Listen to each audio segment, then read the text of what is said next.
শুভ সকাল।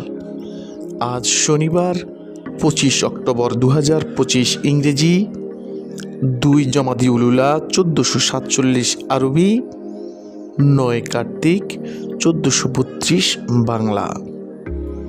ঋতু পরিক্রমায় এখন হেমন্তকাল।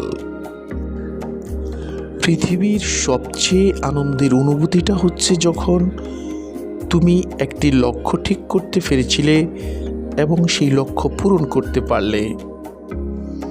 সবার জীবন হোক নিরাপদ, সুন্দর ও মঙ্গলময়। আল্লাহ হাফেজ।